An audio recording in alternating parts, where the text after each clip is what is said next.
nous allons parler de la prospection. J'espère que je vais arriver à tenir dans les 10 minutes, mais c'est pas sûr parce que le sujet est quand même touffu. Alors, nous allons voir déjà dans un premier temps pourquoi prospecter. D'accord, il faut bien que vous compreniez que la survie de votre entreprise dépend du renouvellement de vos clients. Et qui dit client dit prospect que vous allez transformer en client. Donc encadrez-le, d'accord. L'objet de votre entreprise, c'est d'avoir de nouveaux clients, et pour avoir de nouveaux clients, il faut de nouveaux prospects. Encadrez-le, mettez-le dans votre bureau pour que vous y pensiez toute la journée. Alors, la base de la prospection, en fait, c'est d'avoir une liste. Alors cette liste, 2 points importants. La première, organisez-la. Ce que je vous recommande, c'est de l'organiser en 3 parties. Une première partie pour les contacts que vous n'avez, les clients avec lesquels, enfin les prospects avec lesquels vous n'avez jamais eu de contact. Deuxième partie de votre liste, les clients avec lesquels vous avez déjà eu un contact. Et enfin, une troisième partie qui concerne les prospects avec lesquels vous avez déjà eu plusieurs contacts, ou alors, ce qu'on appelle des prospects chauds, ou alors éventuellement parce qu'ils sont déjà clients de votre entreprise. Donc ça, c'est important de bien travailler l'organisation de votre liste. Alors l'autre point qui est très important par rapport à cette base de prospects, à cette liste de prospects, c'est de cibler. Alors il faut cibler. Parce que si vous ne ciblez pas, vous allez vous épuiser à taper dans le dur, à essuyer des noms les uns après les autres, et ça c'est très difficile pour le moral. Et en règle générale, c'est compliqué de continuer la prospection quand on a subi ce genre d'épreuve. Ça c'est difficile. Alors, ce ciblage, je vous recommande de le faire parce que ça va vous permettre d'être plus efficace, d'être mieux dans votre prospection. Et puis pensez un petit peu que si vous essayez de vendre, je sais pas moi, des planches à roulettes à une équipe de cul-de-jatte, eh ben ça ne va pas le faire, vous allez vous épuiser et vous ne serez pas du tout performant. Alors, n'oubliez pas une chose qui est souvent négligée. À quoi ça sert de prospecter? Le but de prospecter, c'est d'obtenir un rendez-vous ou une prochaine étape dans un process de commercialisation de votre produit ou de votre service, mais ce n'est en aucun cas le fait de vendre votre produit ou votre service. Vous vendez un rendez-vous, vous vendez une prochaine étape dans un processus commercial, par exemple un prochain appel, un envoi de documentation, une invitation à un salon, mais en aucune manière vous ne cherchez à vendre, d'accord? Alors, maintenant, on va voir un petit peu quels moyens vous pouvez utiliser. Alors, vous les connaissez tous, hein, je veux dire, on va aller rapidement. Alors, bien entendu, il y a le téléphone. Alors, le téléphone, c'est un outil absolument indispensable. Et il faut que vous maîtrisiez la communication par le téléphone, parce que ça, c'est très important. Mais vous avez d'autres moyens à votre disposition. Donc, ce qu'on appelle aller dans le physique, c'est-à-dire ce qu'avant on appelait le porte-à-porte, d'accord? Donc, en face à face, hein, ça marche pas mal, hein, je vous assure. Il y a beaucoup de gens qui hésitent à le faire, mais c'est quand même pas mal. Vous avez aussi votre propre réseau relationnel, vous avez les réseaux sociaux, vous avez le mailing, vous avez les contacts apportés par votre blog. Mais dans tous les cas de figure, il faut que vous reteniez que le but du jeu, c'est de continuer à avancer dans la relation commerciale et donc d'obtenir un rendez-vous, d'obtenir une prochaine étape. Alors, pour prospecter efficacement, il vous faut une méthode. D'accord? Si vous n'avez pas un petit plan d'action, ça va être très difficile. Et puis en plus, une méthode, ça va vous permettre aussi d'être mieux psychologiquement. Pourquoi? Parce que ça va vous permettre d'avoir un tuteur, un support, une béquille à votre motivation. Si vous y allez dans le dur comme ça, sans savoir où vous allez, ça va être très difficile, vous allez avoir beaucoup d'échecs et en plus vous n'aurez aucun outil pour les analyser. Il faut bien savoir prospecter, ça s'améliore au fur et à mesure, et donc il faut analyser sa séance pour permettre d'améliorer son argumentaire, de préparer mieux ses réfutations aux objections, sa présentation, les questions qu'on utilise pour faire parler ses clients, et que donc tout ça c'est important. Alors quelques étapes dans la préparation que vous pouvez utiliser.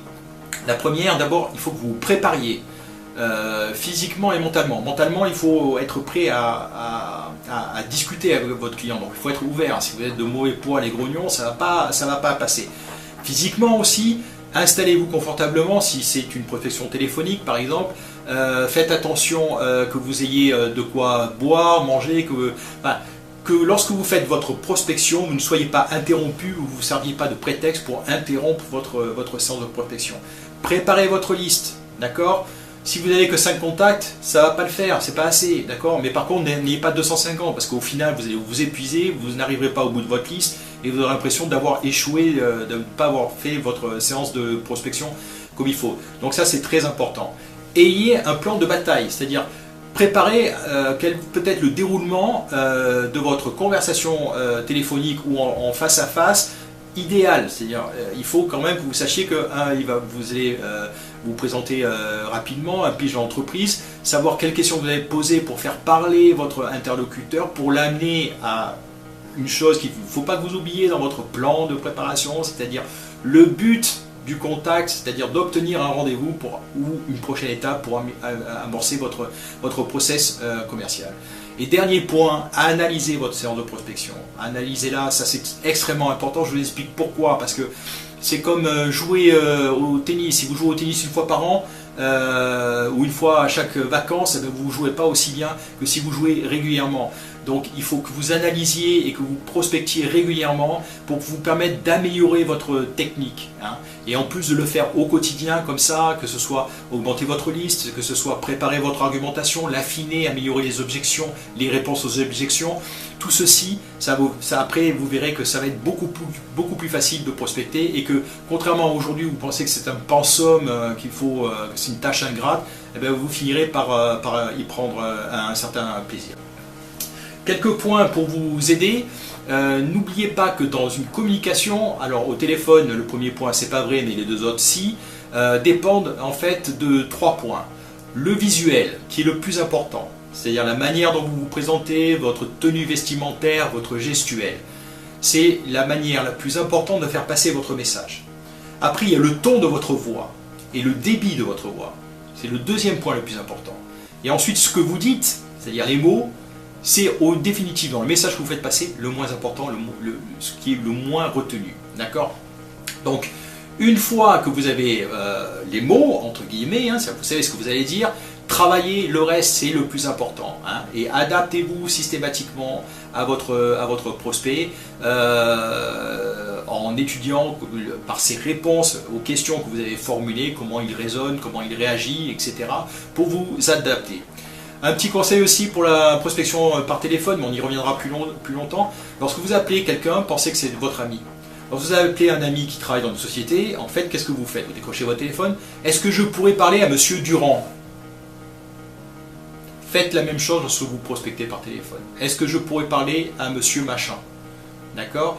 Si on va vous le passer la plupart du temps, parce que le barrage par secrétaire, il y en a de moins en moins, parce qu'il y a de moins en moins de secrétaires dans les boîtes. Donc, lorsque vous avez Monsieur Durand, à ce moment-là, vous vous présentez très rapidement. Bonjour, je m'appelle Alain Gaudy. Vous présentez l'objet de votre appel, par exemple. Vous avez un petit pitch qui est préparé. Alors, je ne l'ai pas préparé comme ça, mais en improvisant, vous allez dire, écoutez, voilà, je travaille dans le secteur de la reprographie et nous mettons particulièrement l'accès sur la gestion du coût copie parce que ça nous semble important. Et d'ailleurs, savez-vous que nous nous sommes aperçus lors de l'étude que en fait, le coût de la reprographie dans les PME comme les vôtres peut représenter jusqu'à 5% du chiffre d'affaires. Hop, vous le mettez en main. Ah bon? Tant que ça, et voilà. N'oubliez pas le but. Vous vendez votre rendez-vous de manière alternative. Bon, bah écoutez, si vous voulez, on peut en parler. Moi, je peux vous proposer, par exemple, mardi à 10 h ou mercredi à 14 h, en fait, toujours un rendez-vous alternatif. Parce que quand vous avez peu d'alternatives, c'est facile de choisir. Par contre, si vous ne donnez pas d'alternative, c'est facile de dire non, je n'aurai pas le temps.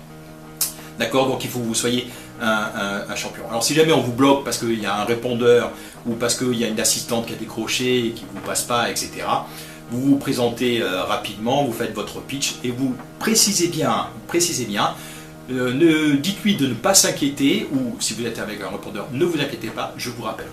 D'accord? Comme ça, vous allez préparer l'esprit de votre interlocuteur au fait que vous allez le rappeler. Alors voilà, bon, il y a beaucoup de choses.